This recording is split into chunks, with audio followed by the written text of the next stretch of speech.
Hi, I'm D.W. Brown, and are you ready to transform? This is your first class. I just heard some guy talking about, what was it? Like a TED Talk on how to give a proper lecture. He said, make a promise first thing out. So that's what I'm going to do. I'm going to make you a promise. After tonight's class, you're going to have a fundamental grasp of what it takes to be an actor. And this is something that a lot of actors don't know, sadly. A lot of professional actors don't know, but a basic idea of what the craft of acting is. And then in addition to that, specifically the history, I'll talk to you about the obstacles to good acting, and Meissner acting itself. We'll get to the exercise and give you a grasp of that, which we will then begin working on Thursday evening in earnest. But this is a weird class because it's me talking, and this is the only class of the 6 weeks which is a lecture class. There's in the entirety of the Meissner program, there's only like 3 or 4 classes that are tor, because it really is about you guys doing it. You can talk and talk and talk about acting, and people can talk wonderfully about acting, but can't act for a damn. So it's about really being able to do it, not being able to discuss it. It's not an intellectual thing. Certainly not the beginning of it. So the beginning challenge that we have with you and everyone is to get you back to your primal state. There's an old vaudeville expression, don't act with animals or children, because they will take the attention. My ideal is to make you like a wild animal on stage. That's the ideal. I love Picasso had a great quote, which is both terribly arrogant and humble at the same time. He said, it took me 10 years to paint like Raphael. Raphael is like one of the 30 best painters of all time, probably. It took me 10 years to paint like Raphael. It's taken me a lifetime to paint like a child. So to get you back to that place again. Now, it's not really 100% apt because it isn't like childlike. Picasso still had this sense of sexuality and even geopolitics. There's a magnificent, massive painting called Guernica about the war in Spain before World War II. But it is really apt in that this is mostly what the beginning of the training is to get you free from the domestication process, the civilization process that you underwent in order to become a functioning member of our society, and get you free again. That's the whole beginning of the training. Then the second part of it, if you choose to go on, is about script analysis and interpretation. But a big problem we have is your idea about acting is wrong. I like to make that big, bold statement. Your idea about acting is wrong. And guess what? So is mine. By that I mean there is no idea that can contain an art. That's why it is related to spirituality and so celebrated throughout humanity, is because it is ultimately unknowable. However, having said that, we do know how to cultivate it. So you hear some kind of, crack thing. People say, you can't teach acting, you can't teach it, you can't, they say that because it's a natural thing to do. It's very natural. The part of the human brain responsible for play is called the old mammal brain, and even though it's called old mammal, birds play. So it's like really a primal thing to play pretend. But having said that, how natural it is, childbirth is natural too, and we know how to teach women how to, do Lamaze classes and have an easier time of it. So just because something's natural doesn't mean that it's unteachable, or just because the miracle of the seed may be ultimately unknowable. We know how to cultivate it. So if I were to go down a street and throw a handful of seeds out my window, I might come back 6 years and see an orange tree and go, look at that big beautiful tree. That's a natural phenomenon. Yeah, but so are the birds that could have eaten the seed, the drought they could have prevented the seed from ever germinating, the herbivore that comes up and eats it as soon as it... So my point is that the impediments to acting are as natural as acting itself. So you're up against it. They're like phenomenal children actors, like, oh my God, like great performances, and most of those kids are not as good anymore, sadly. Some of them can maintain it. I think Leonardo DiCaprio was acting at a very young age, and he's still really tremendous, but a lot of them, to name names, would be like that Haley Joe boy who was in Sixth Sense and AI. It was like mind-blowing, and he still acts okay, but he's not anywhere near what he was doing when he was so available as a child. So that's the work. It's a kind of recovery in a certain way, and in that it's going to be quite exhilarating. Let me give you the thing I promised. This is the fundamental in your acting. The source of an actor's inner life is the object upon which they put their attention. Konstantin Stanislavski. The source of an actor's inner life is the object upon which they put their attention. So our work is going to be to direct your attention, and then your interior life will be related to the fictional circumstances, and you'll be more involved in what's going on with your fictional boyfriend or fictional mother than you are with the fact that the camera's there in your face, or the audience. Somebody just got up and walked out of the audience. You will be directing your attention like an athlete on the ball, and not on, wow, the crowd is big here and they're against me or they're for me. You'll be about what's going on the field, in this case in the fictional world. Stanislavski is considered the grandfather of internal acting, method acting. I hate to use the word method anymore because it's gotten so stigmatized now. People go, he's a very methody actor, isn't he? Meaning the kind of guy who wants to be called his character's name all the time, who, if he's a heroin addict, becomes a heroin addict, or a homeless person, he becomes homeless. That's great if it gives you a better performance. I don't think it necessarily does, and it definitely burns you out. So I used to do that technique, or I was a Strasberg actor. I worked with Lee and at the Actors Studio and so forth, and I became a convert to this Meisner work. So it's probably better to say it's an internal actor. Internal acting versus external acting. External acting is actors who indicate feelings. So they say to themselves, all right, I want to play a frightened man. What would indicate that to an audience? Maybe if my hand trembled or if I stuttered while I was speaking, that would be clear to the audience. And there's still a lot of worthwhile external actors. It really is all about, doing quality work. And so sometimes people start externally, like an Anthony Hopkins, and then they work internally.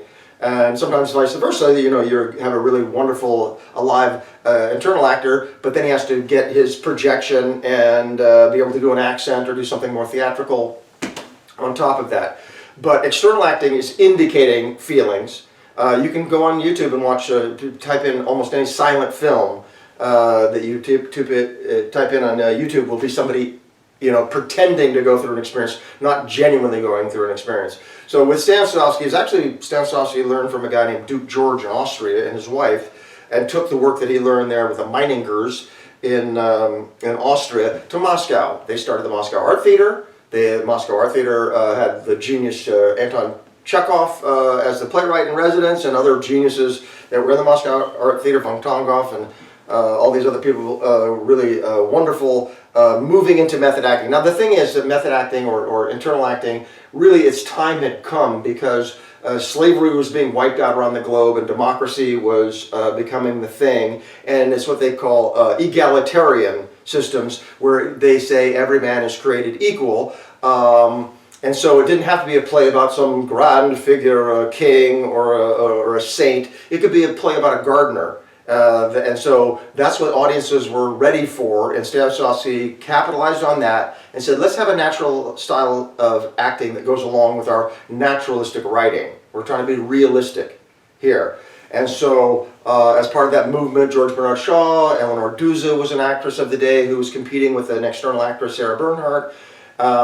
So there was this trend that was especially magnified by a film which came after that, where you were in close-up, and so you didn't have to project a performance to the back of a theater. It wasn't all about being clear, I'm mad at you, because they would have somebody be mad and then they could cut to the actor they were mad at, and people get the idea who he's mad at. I don't have to project my intentions very clearly so that the people in the back row understand what I'm doing. You're up here in close-up, is the subtlest little thing is huge. Internal acting with the Moscow Art Theater was very much what we're going to do here. They were doing improvisational exercises, and so this is a direct in line of that. They went to New York, and all these guys, Sanford Meisner, Lee Strasberg, Harold Clurman, Stella Adler, great acting teacher, taught Marlon Brando, who that is right there. They became the group theater, and there's a book on this called The Fervent Years. If you want to go into the history, it's interesting. Written by Harold Clurman, who was married to Stella Adler. So these guys were practicing Stanislavski's work and developing it. Then Clifford Odets was their playwright, and then they fragmented through their ego and difficulty and disagreement about the technique. And so Meisner went off and took over a theater called the Neighborhood Playhouse, and then ran that until his retirement. and then Lee Strasberg went off on his own. And Stella herself. But Stella was very much consistent with Meisner. They were always very friendly, but not so much, more of a war with Strasberg and his effective memory, and that, again, that kind of acting where you really punish the flesh in order to get to the performance. So again, like, hey, if that gives you a great show, hey, fine. But I am a convert. I was one of those actors, and then I just found out that the Meisner work is better for acting. It gives you a better result. And then on top of that, a much nicer life and longer output because of it. So Sandy, who he was called Sandy, his main protege was a guy named William Esper. And that's where our school came out of. William Esper's, and Bill, I'm proud to say, was my friend. And we would see him 3 or 4 times a year in New York, and his lovely wife Suzanne, who's still there running the Bill Amster studio. Well, they're trying to adapt, as we have. But so Bill was his number one protege. Bill then is our father to this school here. And Joanne did study with Sandy. I didn't study. I met Sandy, but I didn't study with him. And Joanne did also additionally study with Sanford Meisner after she became a teacher working for Bill. And everybody you ever see here, Elaine, Tom, or any of the teachers here, we are trained teachers. We're not just actors who are trying to pass on what we remember. We've been explicitly trained in teaching the way Bill insisted upon it at the time.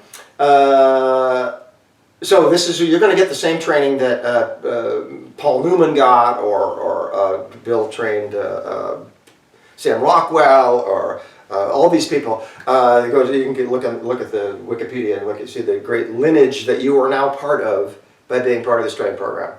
I met Joy making a movie. That's how we hooked up many years ago.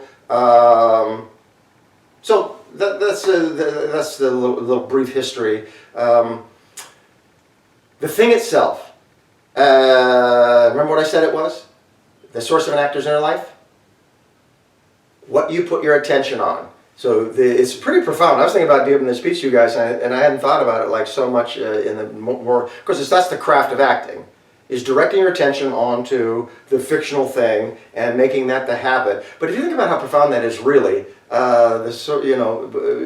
keeping your attention on the positive as opposed to the horrible parts of life determines your inner condition. There's a great genius of a philosopher, Baldur Grayson, wrote in the 1500s, who said, "Go to the good in things. Both the bee and the fly enter the same garden, but one puts his tongue to nectar, the other to dung."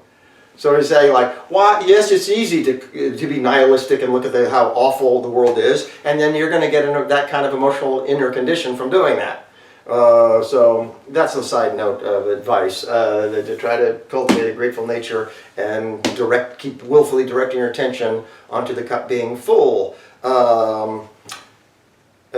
can either bemoan that roses have thorns or rejoice that thorn bushes have roses.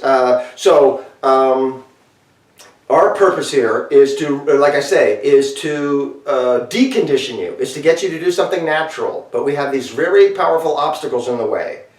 They are the culture that you were raised in, the particular family you were raised in, and so there will be challenges to doing this. I bet some of you guys know this wonderful TED Talk.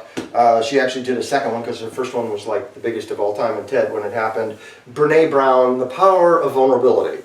So this is completely consistent with that you need to be vulnerable. She said, the object is to live life wholeheartedly and accept you are enough. Now you hear that expression a lot now, but she was like the first one to start saying, I am enough. That's a huge thing to be able to say, and very necessary if you're going to go stand in front of a group of people going, look at me, that you go, I may not be completed, but I am a work in progress here, and right now I'm right where I'm supposed to be, and I am enough. So to get that kind of confidence and trust in yourself is no small thing.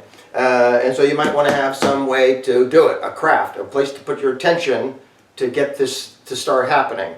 And again, the impediments to acting are inculcated in you in a very early age, that if you have an impulse, you got to monitor how that is received, or how it might be received. So I tell this little story. I was walking into a Ralph's, and a woman was coming out of the Ralph's, and she had like a really bad situation with her hip, where she like had a life sort of like disability, pushing this cart out of the, behind her comes a woman and her son, little kid, maybe 3 years old, not much more than that, and he shouts out at this woman, "Why are you walking like that?" And the mother does this, and just puts her hand on the little kid, and I couldn't hear what she was saying to him, but I'm guessing it wasn't encouraging. Right? So what is the message this little boy's getting? You can't just have any old thing come flying out of you. The God will come down on you. Don't say that. So all this was happening. I saw a woman on an elevator with a baby trying to shush the baby because we're in the close confines. And what does this baby know the difference between a parking lot or an elevator? He's just getting the message, shush, shush. So that happened to you a lot. You screamed at the restaurant. You grabbed your toy away from another kid and horrified your mother, embarrassed her with a neighbor. And then that's it. Now you don't get the toy. We're giving it to this child now. And you couldn't articulate, this kid is a monster with their toys. That's my favorite toy. You couldn't articulate that. You just knew you were getting punished for having an impulse and acting on it. So this is the thing. You can want to be free. You can believe in the power of vulnerability all you want, but it's just an idea. If every time I flash a red light, I shocked you, I'm not going to respond to that red light anymore. But if they flash the red light, your nervous system goes, "Gah." So like I say, the impediments to your acting are as natural as the acting. You had to be civilized. We've all decided to live in these massive numbers in cities. Apparently, Homo sapiens, for like most of our time, 170,000 years plus, only in the last like 10,000 years have we lived in cities like this. But mostly we lived in groups of not much bigger than 150, 180 people.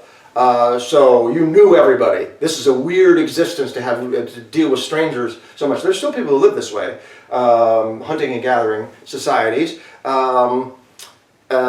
So we all agreed that we're going to do this thing, and so we changed these rules. And maybe why we have acting at all, maybe why we need art so much, is because it gets us back to like being a child, or being, back to that basic nature that we have, that kind of freedom. I'll tell you one thing. When you get frightened, and acting is frightening, it's why some of you guys are doing this, because you like the thrill. Acting is frightening, and when you get scared, you have 3 responses. You all know fight and flight. There's also freeze, the three F's. Fight, flight, freeze. Well, in our society, we have wildly emphasized the freezing.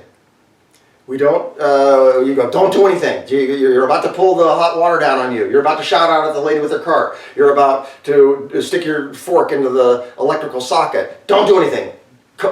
Freeze. And so that is a survival technique. You go, I get that. Something bad happens, don't do anything. So like a deer in the headlights, they hear a wolf, sneeze, and they go, shit, don't move. My body's camouflaged. I don't want to step on a piece of leaf here and let the wolves know where I am. So you freeze up. That works, except for if the wolves know where you are. So if the deer knows that wolves know where it is, freezing is not an option. And so when you're acting, it's not an option. You're in the kill zone. They know where you are. So you got to fight or flight. You got to do something. And this is what the work is. When you get uncertain, you'll like, okay, don't do anything. And you'll lock up. You got to take that option off the table, which is, again, easier said than done. You can want to be free, but you need a way of practicing your freedom, which is what we're going to do. So it's just like sports. If you're thinking, should I use my backhand now? Should I rush to the net? It's too late. The ball's past you. In this way, to be a bit grandiose, this work can save your life. No joke. I mean, again, in a big way, grandiose way, people will say, this really gave me my own voice. It gave me who I was. I didn't have to, be what I thought I was supposed to be. I got to be what I got some idea of what I really want in this life. But I mean specifically, your reaction time. And I got stories of actors who, there's a girl, Tamara, tell her story, actually came into class limping and said, hey coach, you can call me DW, you can call me coach. Hey coach, I think you might have saved my life. And she goes, I'm in the crosswalk. This guy's coming at me way too fast that he could ever slow down. And I start like checking out. And then I went, no, I'm mad. This is messed up. And so I jumped up and bounced off the top of his car, off his windshield, rather than getting crushed under his car. So in that second, she didn't have the moment to go, okay, now wait a minute, what would be the judicious thing to do? She trusted her body, she got reactive, boom. They'll say, you know, your biggest danger in life and death situations is not that you panic and do the crazy thing, it's that you lock up. Objects in motion, primal law of everything, physics, objects in motion tend to stay in motion. Objects at rest tend to remain at rest. I'll tell you another story, really spooky horror story, but makes my point. I heard a guy saying that he was a photojournalist in Afghanistan, and we bombed a village in Afghanistan going after Al-Qaeda and hit a lot of civilians. So they were not happy with the Americans, and this guy was attacked by a crowd. He's an American. And he said, well, to himself, this is how I die, huh? They slammed him against a bus, and he said, I saw the blood, my blood on the bus. And I go, so this is how it ends for me. Beaten to death by 70 people here in this little tiny backwater of Afghanistan. And he said, then it came to him, boom, like a shot. Some journalist had told him, when it's going really bad, doing anything is better than doing nothing. And so he said, when I thought that, yeah, do something. I punched a guy. Crazy to think I could ever beat off this massive group of people. But when I punched this guy, and he said I split my hand open on his tooth, I hit him so hard, but it stopped them, and the crowd gave like a little bit of a gap. They stunned, gave me a little bit of some room, and in that moment, an Islamic holy man came out in his black cloak and wrapped me up, and he saved him to tell this story. So the moral of the story, and maybe a little tip for your life, actually I try to disseminate as well, is when it's going bad, doing anything is better than doing nothing. That if you at least try the door, okay, that didn't work, then I'll try the window. But if you go window, door, window, door, window, door, you'll be paralyzed forever. If you wait for somebody to come to you and go, darling, Mama says you should use the window. You will die in that building. And there are plenty of cases of that. People sitting on airplanes burning to death. So this is the thing in your acting. That you have to know that the game on, you gotta keep going. But that's really, really spooky, because you might do something reckless. Something may come out of you that will be judged unseemly. And you have to risk that. So we're going to habituate it in you. Boxers jump rope. What does this have to do with boxing? Well, it's good conditioning, yeah, but this has got very little to do with boxing by itself. And also they hit a thing called a speed bag. But you know the way a boxer punches a speed bag is like a hammer fist, which they never use when they're boxing. But I think they're doing that so they get that rhythm in their body. So even if I get hit in the head and I'm like dazed, I can't go, time out, wait a minute, nobody said he was going to hit that hard. That you go, no matter what, it's on. I keep going with the rhythm all the time. And Brando would say that. I remember him saying he was raised by an oil derrick that constantly had this and he said he used that when he was acting. Even writers I've heard. Is that when I write, I feel this like rhythm in me. So this is what you need to do to embrace the rhythm of the body, which is the chi, I guess, in Tai Chi. The chi is like the rhythm of the body, but the mind works slower, so it's going to want you to drag your foot behind the sled so that you can make a proper, judicious decision, which is great if you get audited.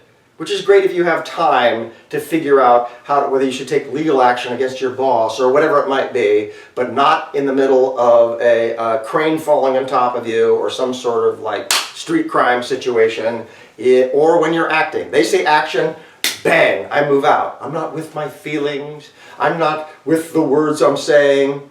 My attention is on the other actor, probably. It could be a prop that you have that's essential. You're trying to reload the gun or put the fire out or whatever it might be, land the airplane, but it's probably going to be a human being, and that your attention's on them. And like an athlete, I know there's a crowd, I know there's a camera, but my bigger problem is this woman who I'm married to who is saying she's going to divorce me and take my children away from me, or whatever that fictional thing might be. That's what I want to make the real issue I got in my life, is and she's being very cold about it, or she's being very snotty about it, or she's being so absolute that there's no conversation to be had about it. So that's where I try to put my attention, and then I don't worry so much about how I'm coming across.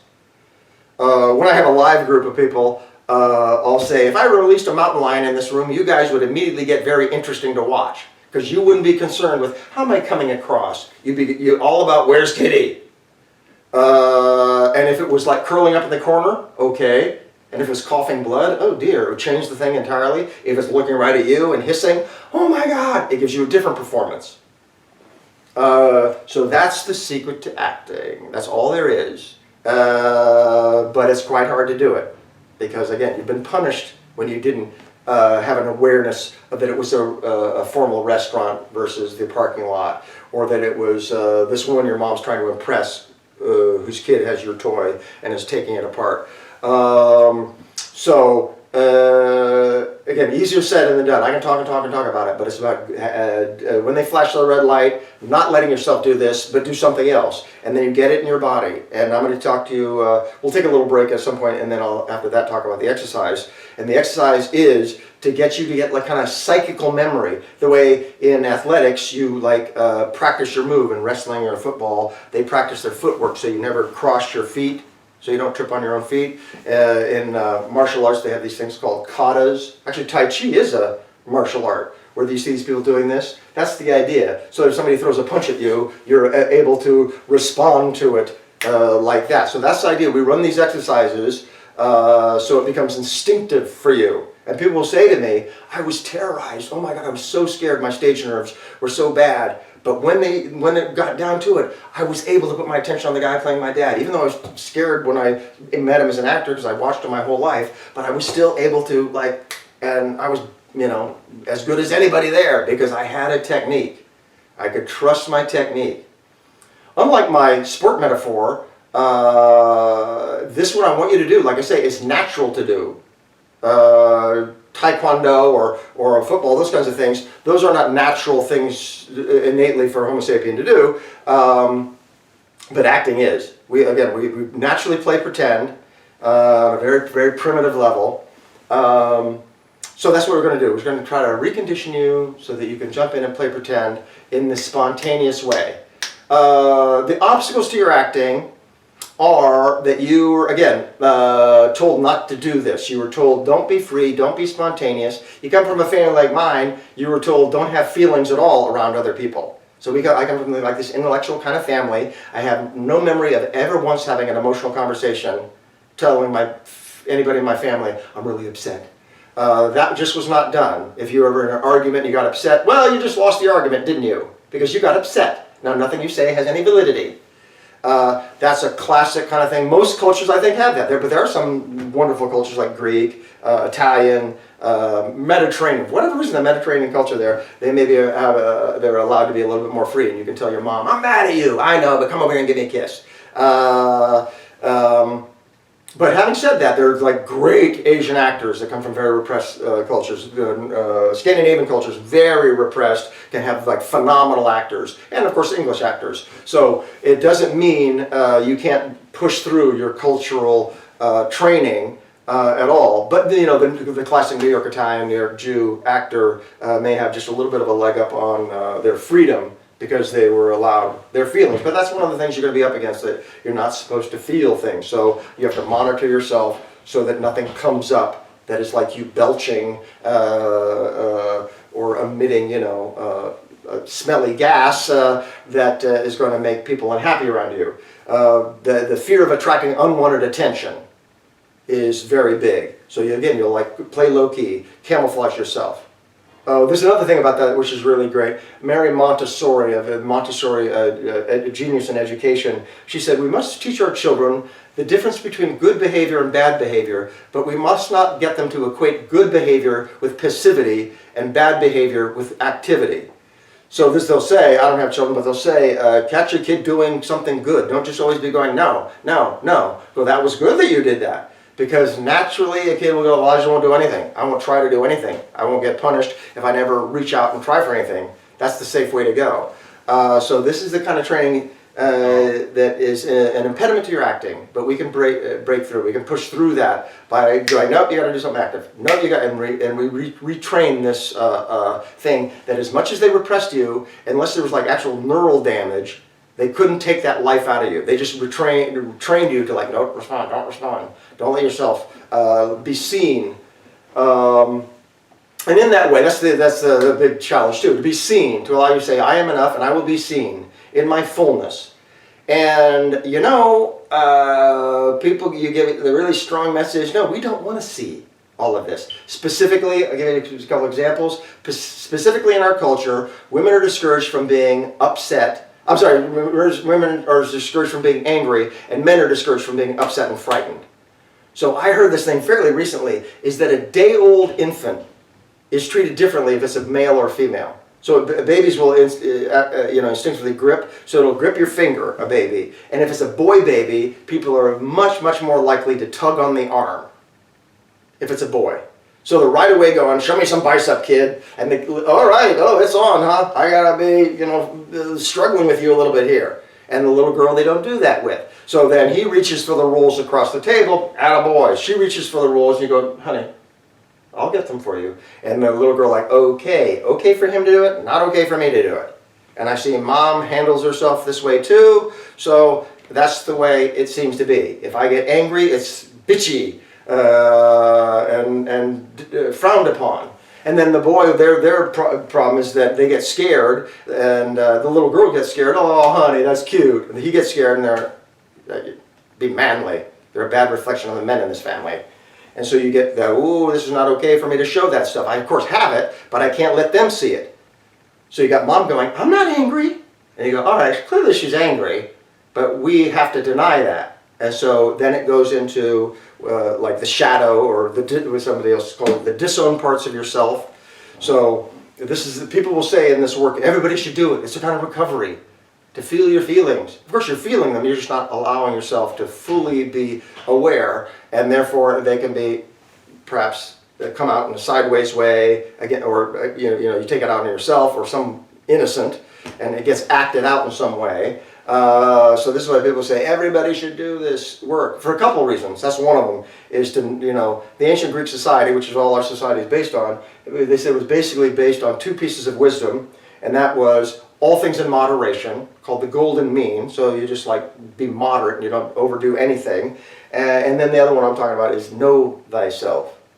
So this is this work. Your job is to be an actor and explore the human condition, or reveal the human condition. As Shakespeare said, hold a mirror up to nature. So you need to be a full human being, not this sort of partialized, it's called a persona. Talking about ancient Greek, that was the mask that they would wear for their plays. A mask was the persona of the king, the persona of the fool. And so we developed this persona, this face, this mask we put on, so mom is pleased with us. So they can't see that I'm frightened and upset, or they can't see that I'm angry. And of course every family has its own dynamic. Some girls were vice versa. And I'm talking about family dynamics. You have families that specifically said, look, we don't need any more silliness. Your father has mania, he's a bipolar maniac, so we need you to be more like a father in this family. We don't need a silly person. Or it's the other way around. Your father's clinically depressed, and they go, we don't need more somberness in this house, we need a clown. So let's bring on the clown, that's going to be your job.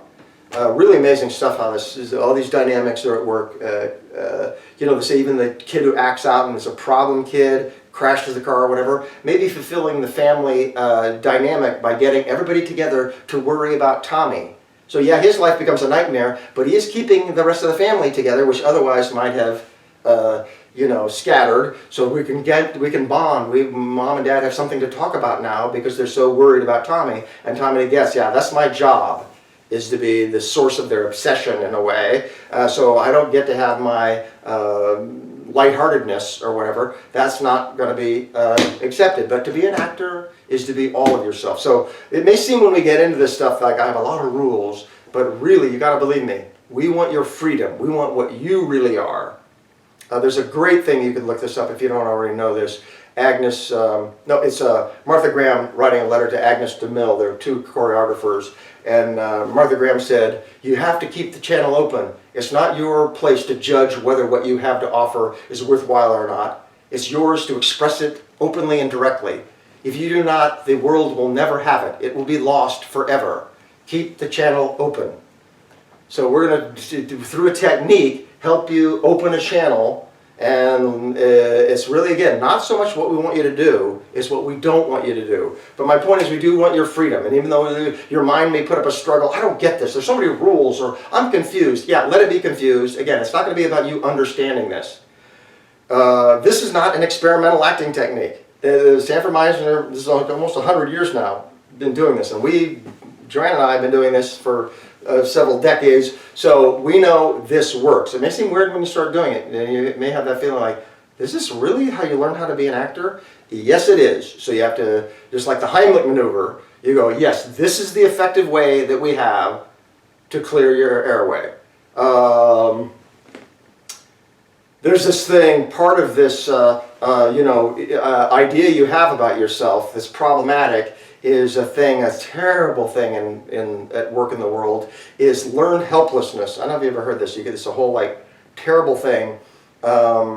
That right now all of us, for instance, are suffering right now in some way, and we don't know that we're suffering. 50 years, 70 years from now, they'll be going, can you believe that they lived like that? Or, maybe they'll say that about the way we treat the elderly or the way we treat animals. Can you believe they did that? They allowed that to take place? Just like when I was a boy, there was no such thing as child abuse. Could have happened to me. I was fortunate because no one ever had the idea that any child could be molested. It's just nobody ever talked about it. So it didn't exist. There was no wives getting beaten. There was actually no homosexuality. Of course there was. The leader of Iran came to the United States and he said, we don't have homosexuality in Iran. Yeah, you put all those guys in the closet, all those guys in the shadow. Nobody talks about it, but it's very much still part of the human condition. Give me a frickin' break. So that's, in a way, what the job of the artist is entire. What Carl Jung would say, the great Carl Jung, J-U-N-G, says that part of the artist's job is to shine light into, hold a mirror up to nature, really shine a light into the shadow and go, this is the way the world is. And maybe that's what we're going through now with the cultural stuff that we're going through. That has to be addressed at some point. We try to pretend like it didn't exist and go on, and it's all solved now or whatever. No. Actually, most themes in playwriting or storytelling is, I heard Arthur Miller say, most themes in all storytelling is the chickens will come home to roost. You guys know it better by what goes around comes around. So it will out. It's going to come out. That stuff in the shadow is getting acted out. And so this is part of your job, to be brave about yourself and looking at yourself, and brave about the society you're living in. And by becoming more free, maybe you help other people become more free. But it ain't easy, because there's a lot of condemnation, stigma around what we're going to ask you to do. It's this very simple thing, is to be open and be in the moment. Because somebody might see some aspect of you that is considered not part of your family code to do that. So, I'm all over the place, I know, but that's just this opening lecture. So, but this is, again, the forces we're up against is this censoring of yourself. It's like the first Terminator movie, you saw the robot's point of view, and the guy bangs on the wall and goes, keep it down in there. And then up next to him flashes a list of possible responses. I'm sorry, sir. I'll go over there and kill you if you bang on my wall again. So that's what you do. You go, okay, what would be the best thing to do in this situation? And by that time, like I say, the ball's past you. You're dead. You're in the brain. You're not in the body. There's a great book called Blink.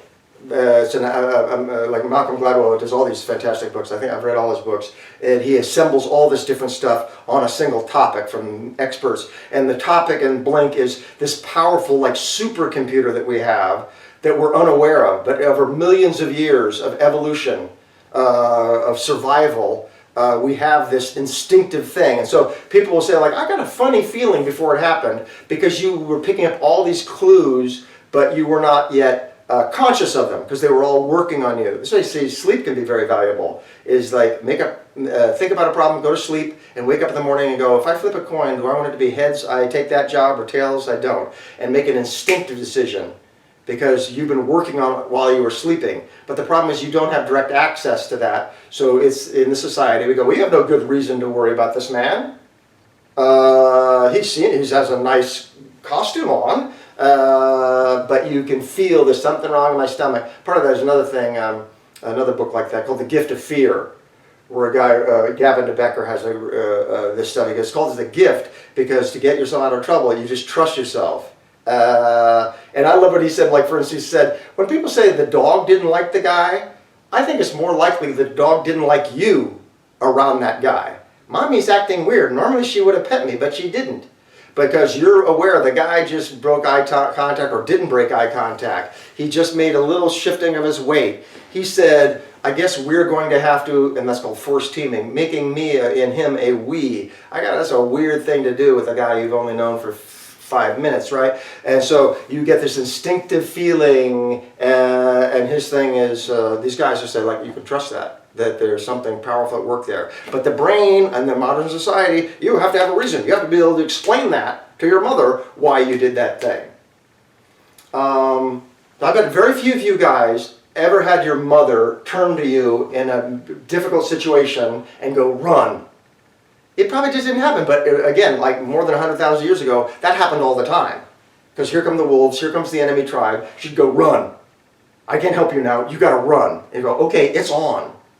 And instead, it's like, okay, wait a minute, darling. Let's call your father. Let's make a plan. Let's organize ourselves. And so you're just like out of the habit.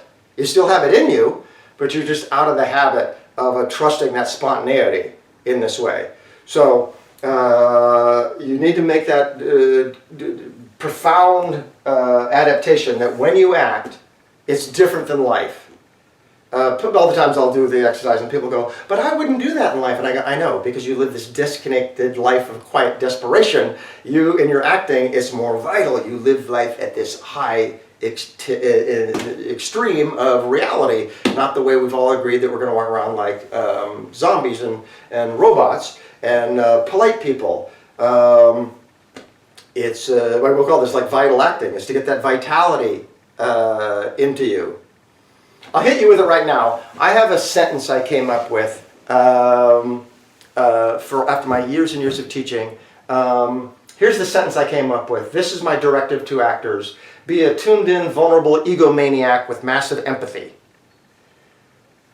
A tuned-in, vulnerable egomaniac with massive empathy. That's the beginning of the work.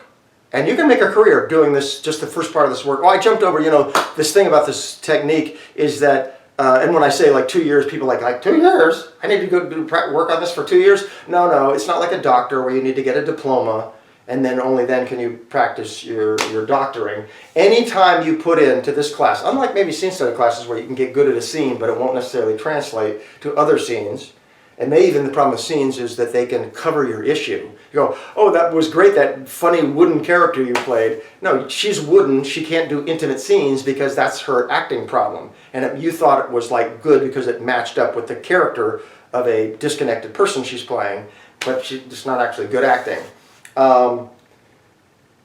So anything that I say, when I say like at the end of the 2 years or whatever like that, not to get like freaked, because anytime you put in here, whether it's a TV commercial or avant-garde theater or a feature film, whatever it is, the technique you learn here is good for everything. It's like basic strength and agility training.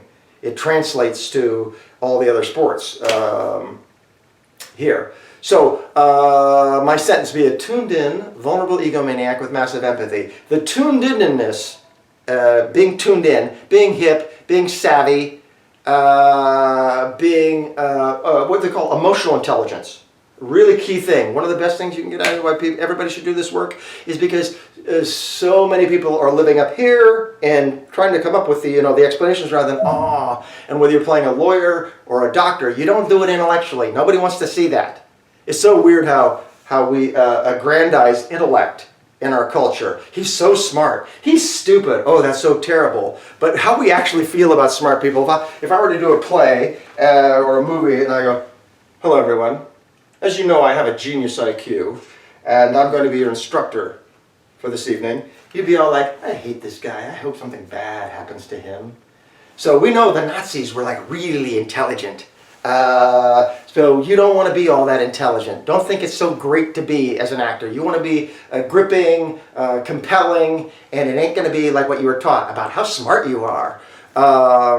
So being tuned in, having emotional intelligence is a whole other kind of thing than brainy intelligence. Being able to come up with a geometric formula, and you already have it. There was a little boy, he's like 8 years old.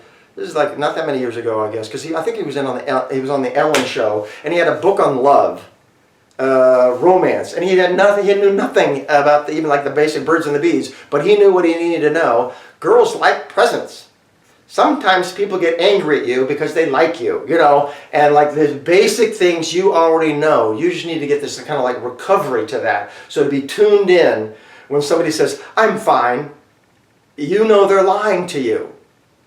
And so she said she was fine, but like, no, you're lying, or I know you're trying to save my feelings. Don't tell me you're fine. You're not fine. And I have this word I came up with, immodestly enough, I came up with a word, E-just. So to emotionally adjust, E-D-J-U-S-T, E-just. I always give this note, you need to E-just. She just said she came from the hospital. You can't let that just go flying by. There's only one good thing that happens at a hospital that I know, and that's the babies. Mostly it's the place you want to stay away from.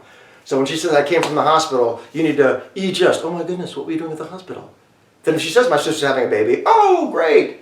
But if she goes, my mom, she has a problem with her leg, you can't, oh, well, I guess she'll tell me what I need to know. You go, no, what's wrong with your mom's leg? She sprained her knee. Okay, different than, no, she has a kind of diabetic condition, they think they're going to amputate it. Oh my God. I just feel when I'm bragging when I say this, but it's true. I'm friends with John Patrick Shanley, the genius playwright who wrote Doubt, and won a Pulitzer for that and directed the movie. He came and spoke at our school. That's how I started my friendship with him. And he said, he had the speech at the graduation. He said, I love actors. I just love them. You tell an actor you're going through a breakup, and they start feeling more about the breakup than you are. Because you're empathetic, you're tuned in. Oh, a breakup, that could be like life devastating. There are people who become homeless because they couldn't recover from a breakup. And of course, suicide. So I moved to the maximum value. I adjust to that. Somebody says they come from a funeral. That, dun dun dun, oh, who died? My boyfriend's great-great-grandmother. Okay, that's good. Or they go, my little sister. Oh, no. And you adjust to that. The vibration, again, like the guy comes up, can I ask you something? In a street situation, you go, no, because I can feel this frickin' vibration coming off of you. This is not about directions. I'm getting this weirdness from you. Stay away from me. So you have that emotional intelligence by being tuned in. Like I say, you're the hippest person in the room. When everybody else is like, anyway, you go, that was really mean the way you just talked to my sister. And you be obnoxious and awkward about it, because that's the truth. Anyway, while you're acting, if that's the rules of your family, like mine were, well, that's sort of this, then you got to play by those messed up rules that you've agreed to play by, unless you explicitly say to them, look, I'm not going to do this anymore with you people. It's not fair to change the rules on them because that's the way they've lived, their parents lived that way. But in the acting reality, what we want to see is a different show. It's a different thing. It's, again, like super life. It's what's behind the mask that we all wear. And this is what, you do this work, you read great playwrights, it changes everything. You go, oh, because I was like that.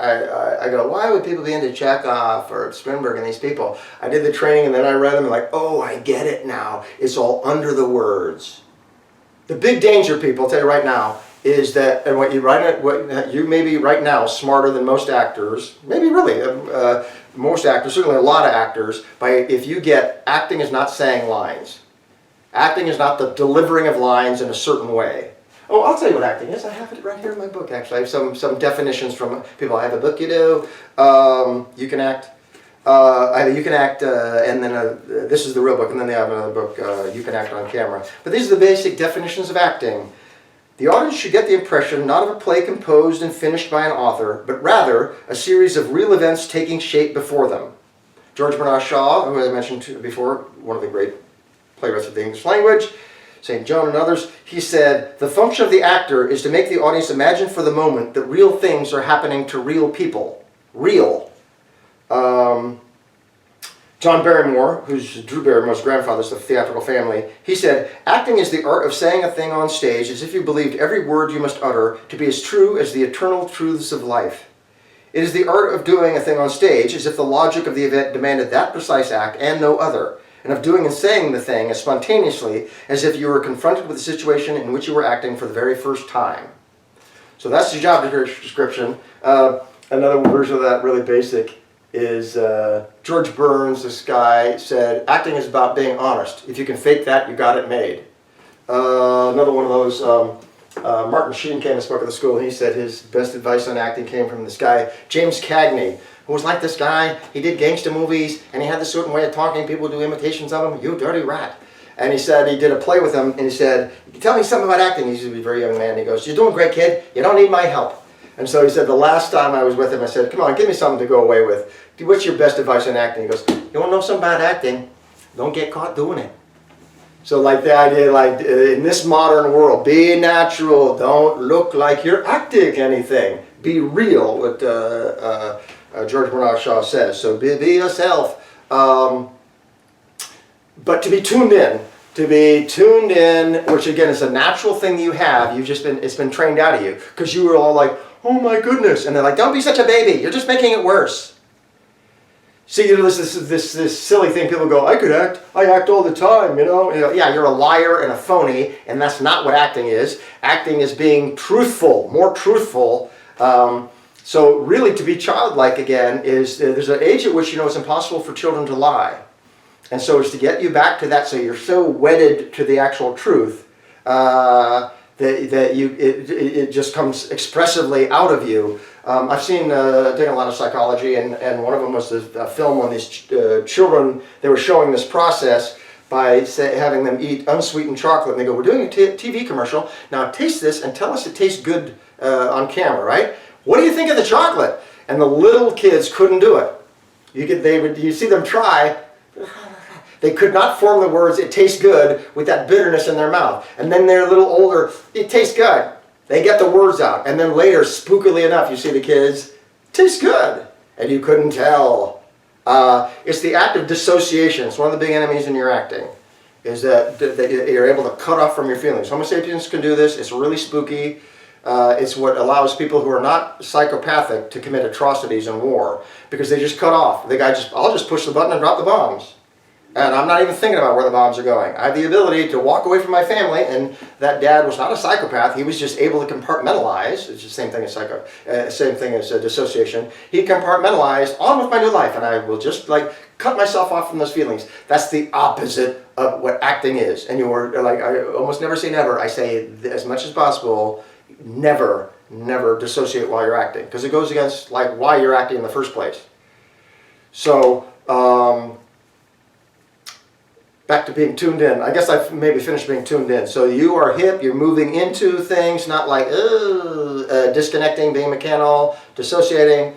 Tuned in, vulnerable, doesn't say. I was saying about Brene Brown, the power of vulnerability. That I used to think about that, I remember how it happened.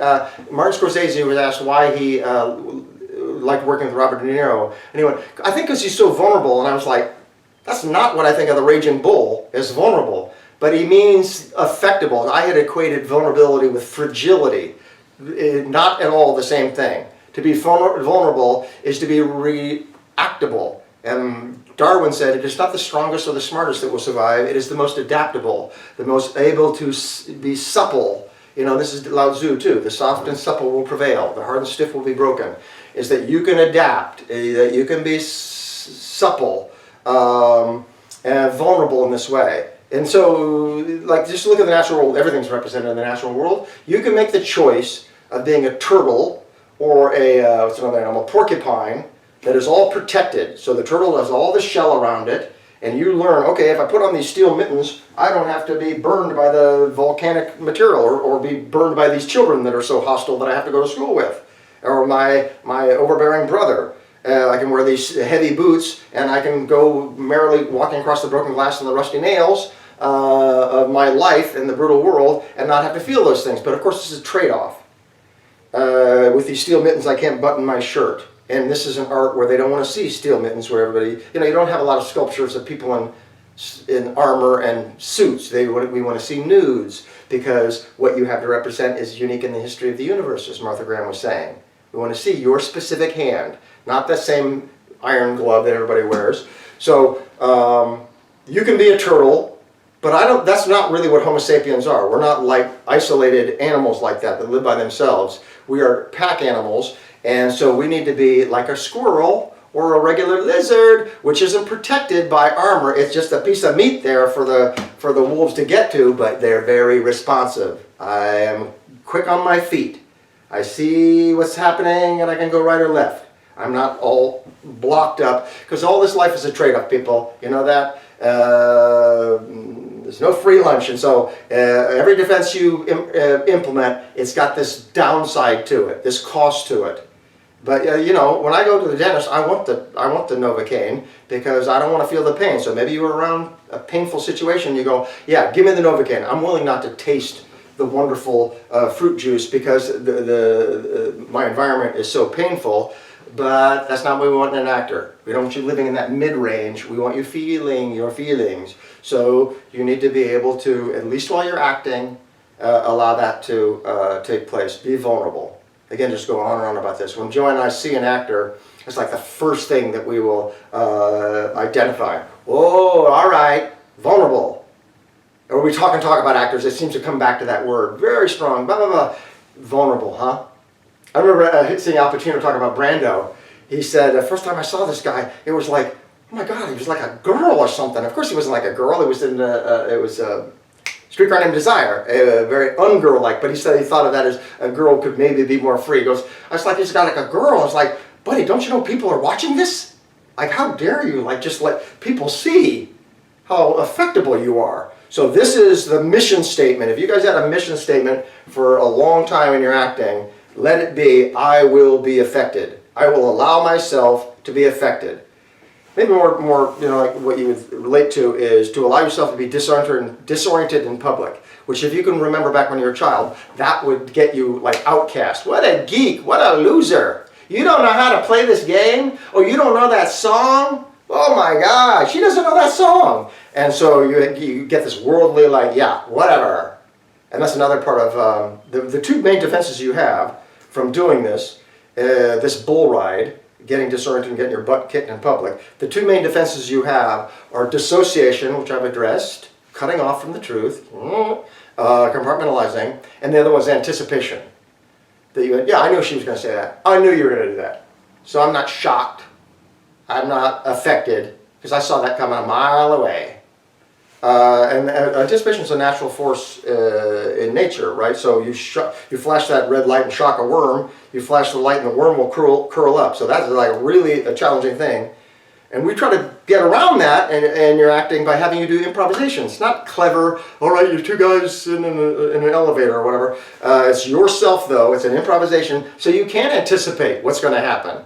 You do a scene study class and we're going to give you a scene, you're going to read, oh, he says no through the entire scene. So why should I really kill myself in the beginning going, please say yes, when I know I've read the fourth page, he keeps saying no. So your body will naturally not want you to go, please. Please. You'll go, please, please. See, I knew you weren't going to go along with it.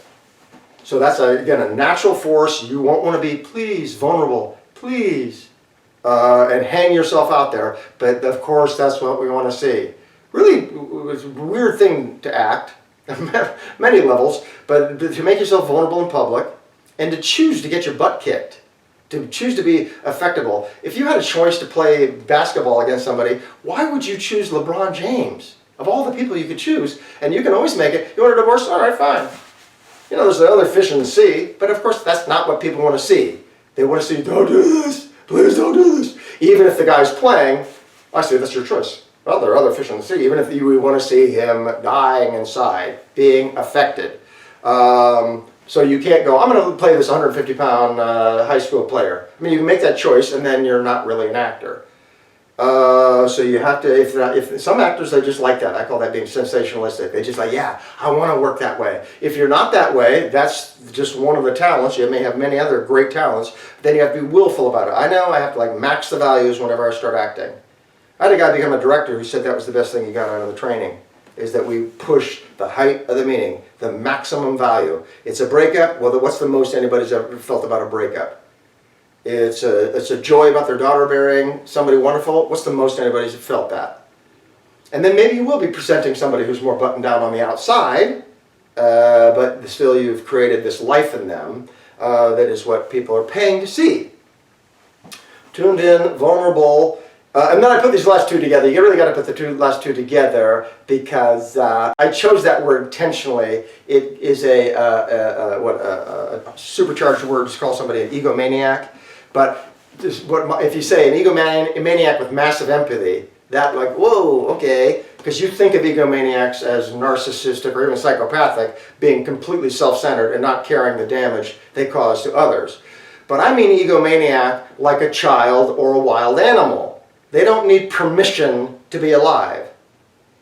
They don't need you to validate whether they're enough or not. I just said this, and it occurred to me when I was saying it. It was in this very room that I have a sliding door here, was open, and I was doing something over here, and a blue jay hopped into the room, and it just like hit me, a kind of epiphany that he comes in and is all like, "What's up? What's up in here?" And I knew if I made a move, he'd like, it'd be out of the room. But he wasn't like, do I have permission? He's like, yeah, what's up? In the room. And I go, this really is your world, isn't it? This is just completely, you own this thing, and you're going to react to what you get in the world. But you don't have like any shyness about taking life full on. So that's what you want to be, that kind of egomaniac. I don't need your permission. I don't need your validation for why I should like this versus that. I don't like it. I don't care how expensive. I prefer that your expensive tiramisu is. I want to eat some plain pound cake.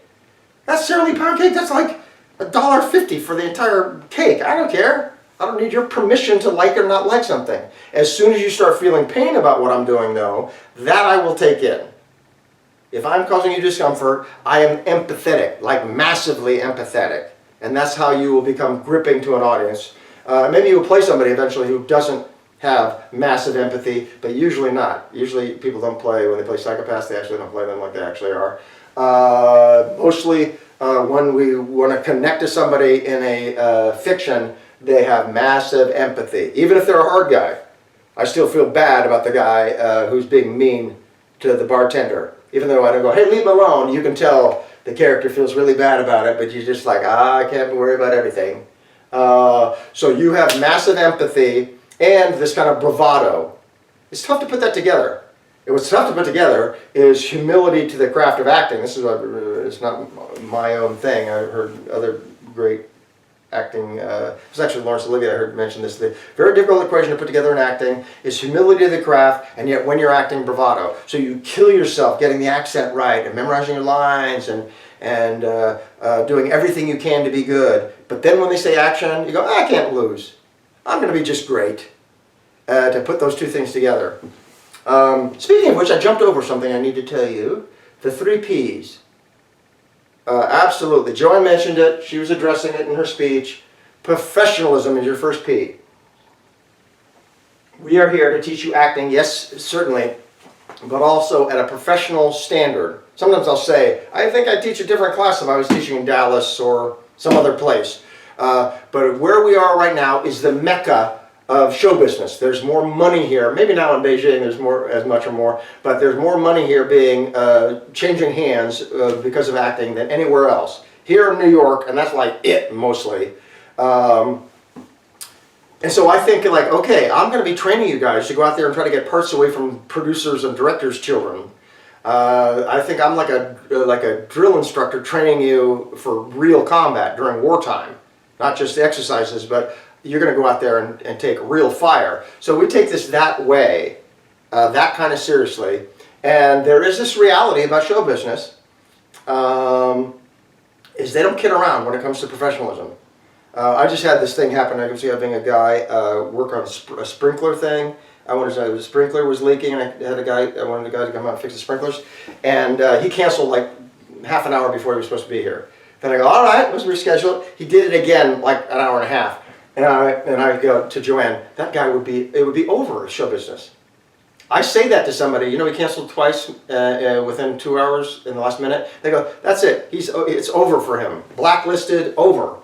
He was never going to work again in show business. There's just too many people who want to do it.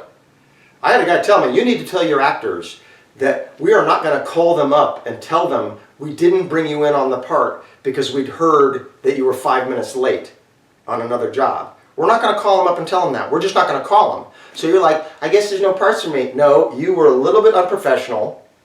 Your name came up and they go, was he difficult? I heard he did something. What, he like messed up his costume? Say, it could be anything. And somebody said they're looking for a reason to say no. They go, screw him, boom, off the list. And they're not going to call you and say, the reason why is this. So you have to have it really down, wired tight, your act. So that's just a given. Always early, never late. This is like professional sports. The legal system's this way too. I don't care who you are. You come on time for your court appointment. Not like the sprinkler business I guess. So professionalism is one P. Another P is preparation. That's what I was talking about with Laurence Olivier. The preparation is your artistic preparation. So whatever you're supposed to have, you have when you show up. You got your lines down, you got your accent down cold, you got all the thing. And there's not going to be much for you guys at all preparation-wise for a long time. That's, when we're going to give you a scene, you have to memorize your lines, but it's not going to have that much of it for the preparation. But that's the reality too. And then the last P is personality. Try to not have too much of one. Personality will get you into trouble too. They'll say about the movie business, I heard somebody say, on a set, neither be noticeably present or noticeably absent. So if you think your nerves make you want to talk too much, then get them under control. And I saw this happen. Somebody said, I guess you were difficult. They said they had a little problem with you. And the person was like, difficult? I never fought with anybody. I'm never difficult. Why would they say that? They said, well, you were always there asking questions. You were always wanted to be in on every conference. You had 3 lines. What are you thinking? They don't want to talk to you. Yeah, but I had a chair just like everybody else. No, they don't care. So minimize yourself, be prepared, do your work, don't need to be talking. That's the idea where the training program is that you're not going to need to talk to people about your performance.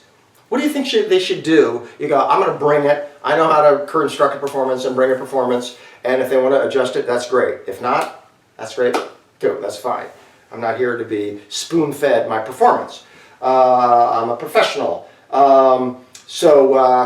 The personality thing, that's just basic stuff, man. People, social politics is one of the habits of highly effective people is they make more deposits into the emotional bank account than withdrawals. You know what I mean? So you're doing favors for people. You're it's basic golden rule stuff.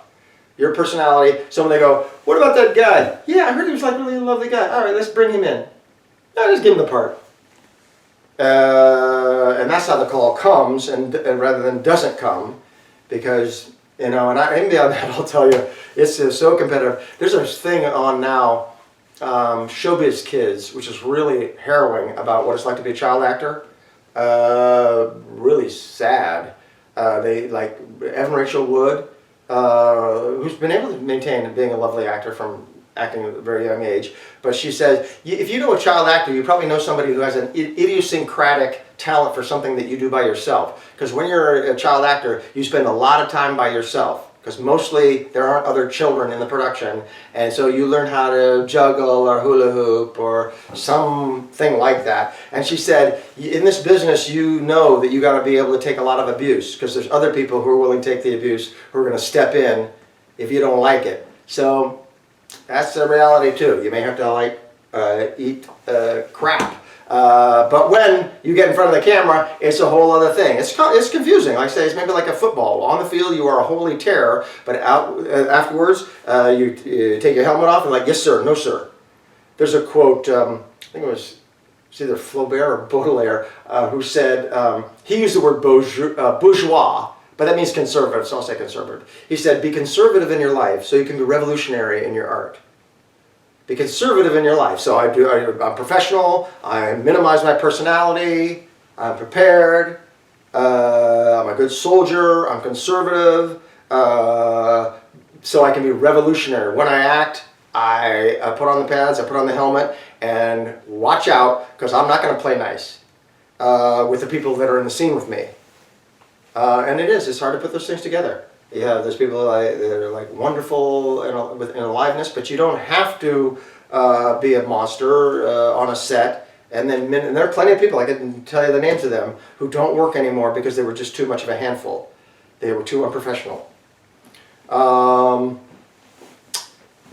So that's the 3 Ps. Professionalism, preparation, personality. And I told you, be a tuned in, vulnerable egomaniac with massive empathy. Another thing is much more to cover than that. E-just, that's going to be the job description. To let things affect you.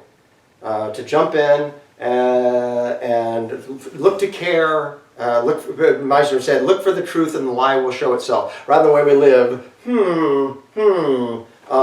from the outside, being judicious and making calculated decisions. But this is a life tip that I said. I heard this guy say this. If you have, actually Freud said it. He said, if you have a big decision in life, I think it's not, in the small decisions, Freud said, in the small decisions of life, it may be good to make a list of pros and cons, but I think in the large decisions, such as a choice of a career or a mate, it is better to make an instinctive choice. So what they'll say is don't over deliberate making a list of pros and cons. Think of the details and then go to sleep on it. Because when you're sleeping, you're not like flatlined. You're working while you're sleeping and then wake up and make... And they found this like through massive testing that the people are then happier with their decision.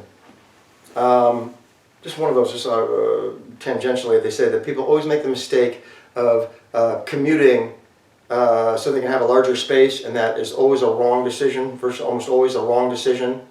That you think, well, I could have a crafts room, or I'll have a room for my mom to come and stay. She comes twice a year. You're going to be doing a 2-hour drive instead of a 40-minute drive for the sake of your mom coming and visit twice a year. That if you overthink some decisions, that'll hurt you. Hey, let me ask you guys, you got any questions about anything? I'll turn on my little gallery view here. Anybody have any questions about anything I've said? It's sort of academic. It's really about doing this thing, not about having, oh, this is so interesting, about doing it. But I'm trying to give you some sense of our philosophy and what you might be up against. Hey, what's the main thing that I said, Stanislavski said? Anybody? Emotion. No. It's paying attention. To what? What you're focusing on. The source of your inner life is the object upon which you put your attention. So this is what Elaine and I are going to do. We're going to direct your attention. What are you concerned with? And we'll take a break here in a second. And this is going to be a shorter class than regular class. You've got to be ready to say, how many of you guys are there? So this is quite a full class. Yeah, so we'll go 3.5 hours for this class.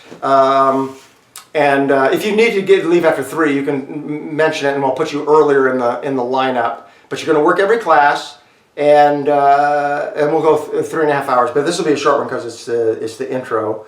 It's the only one of these. So what Elaine and I will do is direct your attention. And you'll see, I'm going to work with some of you guys just really briefly here to give you a taste of what the repetition exercise is. And you're like, oh, I see. It's not the words that people are saying. It's the subtext. So we're all really good linguistically. At the earliest age, they're going, what's this, honey? What's this? And you go, ear. And it's, oh, sorry, Nana, she said it right last night. And then you're like, okay, I got to be all about saying the right words. But acting is not about this. Like I said, this is going to be your biggest obstacle. When you think of bad acting, that's what it is. It's people putting emphasis on the words and how they say the words. And so you have actors, don't do that. Don't do that. They're do not be practicing your line reading. Yick. Yeah, get a dictionary, understand the definition of what you're saying, but where you want to have your attention is what you're getting from them. And right now they're being hostile. Don't talk like that to me. Or they're really upset. Don't talk like that to me. Or whatever you're getting, your job is to put the subtext in. The writer does the writing. You put in the subtext. There's actually a technical term for it, prosody in linguistics. You're putting in the prosody.